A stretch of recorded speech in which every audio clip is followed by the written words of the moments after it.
रामायण कथा। विश्वामित्र का आगमन। अयोध्यापति महाराज दशरथ के दरबार में यथोचित आसन पर गुरु वशिष्ठ, मंत्रीगण और दरबारीगण बैठे थे। अयोध्या नरेश ने गुरु वशिष्ठ से कहा, हे गुरुदेव, जीवन तो क्षणभंगुर है और मैं वृद्धावस्था की ओर अग्रसर होते जा रहा हूँ। राम, भरत, लक्ष्मण और शत्रुघ्न चारों ही राजकुमार अब वयस्क भी हो चुके हैं। मेरी इच्छा है कि इस शरीर को त्यागने के पहले राजकुमारों का विवाह देख लूं। अतः आपसे निवेदन है कि इन राजकुमारों के लिए योग्य कन्याओं की खोज करवाएं। महाराज दशरथ की बात पूरी होते ही द्वारपाल ने ऋषि विश्वामित्र के आगमन की सूचना दी। स्वयं राजा दशरथ ने द्वार तक जाकर विश्वामित्र की अभ्यर्थना की और आदरपूर्वक उन्हें दरबार के अंदर ले आए तथा गुरु वशिष्ठ के पास ही आसन देकर उनका यथोचित सत्कार किया। कुशलक्षेम पूछने के पश्चात राजा दशरथ ने विनम्र वाणी में ऋषि विश्वामित्र से कहा, हे मुनिश्रेष्ठ, आपके दर्शन से मैं कृतार्थ हुआ तथा आपके चरणों की पवित्र धूलि से यह राजदरबार और संपूर्ण अयोध्यापुरी धन्य हो गई। अब कृपा करके आप अपने आने का प्रयोजन बताइए। किसी भी प्रकार की आपकी सेवा करके मैं स्वयं को अत्यंत भाग्यशाली समझूंगा। राजा के विनयपूर्ण वचनों को सुनकर मुनि विश्वामित्र बोले, हे राजन, आपने अपने कुल की मर्यादा के अनुरूप ही वचन कहे हैं। इक्ष्वाकु वंश के राजाओं की श्रद्धा भक्ति गौ, ब्राह्मण और ऋषि मुनियों के प्रति सदैव ही रही है। मैं आपके पास एक विशेष प्रयोजन से आया हूँ, समझिए कि कुछ मांगने के लिए आया हूँ। यदि आप मुझे वांछित वस्तु देने का वचन दें तो मैं अपनी मांग आपके सामने प्रस्तुत करूँ। आपके वचन न देने की दशा में मैं बिना कुछ मांगे ही वापस लौट जाऊंगा। महाराज दशरथ ने कहा, हे ब्रह्मर्षि, आप निःसंकोच अपनी मांग रखें। संपूर्ण विश्व जानता है कि रघुकुल के राजाओं का वचन ही उनकी प्रतिज्ञा होती है।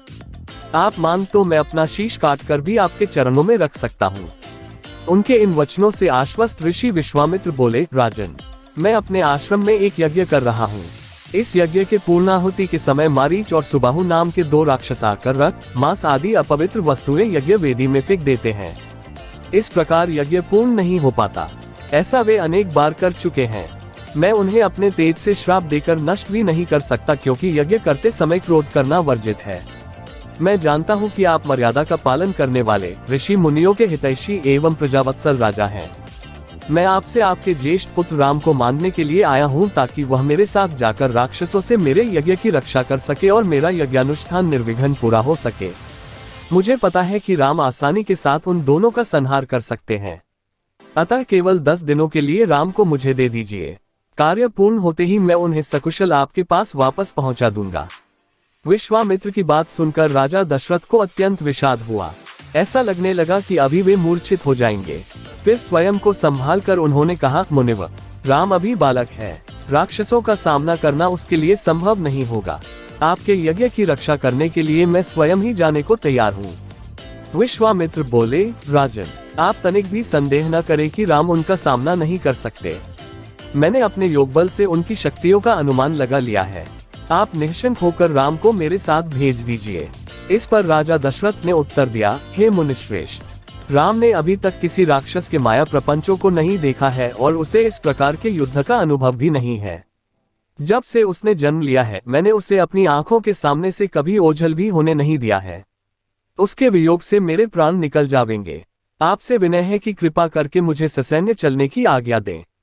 पुत्रमोह से ग्रसित होकर राजा दशरथ को अपनी प्रतिज्ञा से विचलित होते देख ऋषि विश्वामित्र आवेश में आ गए। उन्होंने कहा, राजन, मैं नहीं जानता था कि रघुकुल में अब प्रतिज्ञा पालन करने की परंपरा समाप्त हो गई है। यदि जानता होता तो मैं कदापि नहीं आता। लो, मैं अब चला जाता हूँ। बात समाप्त होते होते उनका मुख क्रोध से लाल हो गया। विश्वामित्र को इस प्रकार क्रोध होते देखकर दरबारी एवं मंत्रीगण भयभीत हो गए और किसी प्रकार के अनिष्ट की कल्पना से वे कांप उठे। गुरु वशिष्ठ ने राजा को समझाया, हे राजन, पुत्र के मोह में ग्रसित होकर रघुकुल की मर्यादा, प्रतिज्ञा पालन और सत्यनिष्ठा को कलंकित मत कीजिए। मैं आपको परामर्श देता हूं कि आप राम के बालक होने की बात को भूलकर एवं निश्चिंत होकर राम को मुनिराज के साथ भेज दीजिए। महामुनि अत्यंत विद्वान, नीति निपुण और अस्त्र शस्त्र के ज्ञाता हैं। मुनिवर के साथ जाने से राम का किसी प्रकार से भी अहित नहीं हो सकता, उल्टे वे इनके साथ रहकर शस्त्र और शास्त्र विद्याओं में अत्यधिक निपुण हो जाएंगे तथा उनका कल्याण ही होगा। गुरु वशिष्ठ के वचनों से आश्वस्त होकर राजा दशरथ ने राम को बुला भेजा। राम के साथ साथ लक्ष्मण भी वहां चले आए। राजा दशरथ ने राम को ऋषि विश्वामित्र के साथ जाने की आज्ञा दी। पिता की आज्ञा शिरोधार्य करके राम के मुनिव के साथ जाने के लिए तैयार हो जाने पर लक्ष्मण ने भी ऋषि विश्वामित्र से साथ चलने के लिए प्रार्थना की और अपने पिता से भी राम के साथ जाने के लिए अनुमति मांगी। अनुमति मिल जाने पर राम और लक्ष्मण सभी गुरुजनों से आशीर्वाद लेकर ऋषि विश्वामित्र के साथ चल पड़े। समस्त अयोध्यावासियों ने देख कि मंद धीर गति से जाते हुए मुनिश्रेष्ठ विश्वामित्र के पीछे पीछे कंधों पर धनुष और तरकस में बाण रखे दोनों भाई राम और लक्ष्मण ऐसे लग रहे थे मानो ब्रह्मा जी के पीछे दोनों अश्विनी कुमार चले जा रहे हों।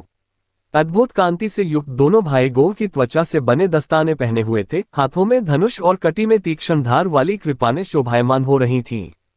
ऐसा प्रतीत होता था मानो स्वयं शौर्य ही शरीर धारण करके चले जा रहे हों। लता विप्पों के मध्य से होते हुए 6 कोस लंबा मार्ग पार करके वे पवित्र सरयू नदी के तट पर पहुंचे। मुनि विश्वामित्र ने स्नेहयुक्त मधुर वाणी में कहा, हे वत्स, अब तुम लोग सरयू के पवित्र जल से आचमन स्नानादि करके अपनी थकान दूर कर लो, फिर मैं तुम्हें प्रशिक्षण दूंगा। सर्वप्रथम मैं तुम्हें बला और अतिबला नामक विद्याएं सिखाऊंगा। इन विद्याओं के विषय में राम के द्वारा जिज्ञासा प्रकट करने पर ऋषि विश्वामित्र ने बताया, ये दोनों ही विद्याएं असाधारण हैं। इन विद्याओं में पारंगत व्यक्तियों की गिनती संसार के श्रेष्ठ पुरुषों में होती है। विद्वानों ने इन्हें समस्त विद्याओं की जननी बताया है। इन विद्याओं को प्राप्त करके तुम भूख और प्यास पर विजय पा जाओगे। इन तेजों में विद्याओं की सृष्टि स्वयं ब्रह्मा जी ने की है। इन विद्याओं को पाने का अधिकारी समझकर मैं तुम्हें इन्हें प्रदान कर रहा हूं। राम और लक्ष्मण के स्नान आदि से निवृत्त होने के पश्चात विश्वामित्र जी ने उन्हें इन विद्याओं की दीक्षा दी। इन विद्याओं के प्राप्त हो जाने पर उनके मुखमंडल पर अद्भुत कांति आ गई। तीनों ने सरयू तट पर ही विश्राम किया। गुरु की सेवा करने के पश्चात दोनों भाई तृण शैयाओं पर सो गए।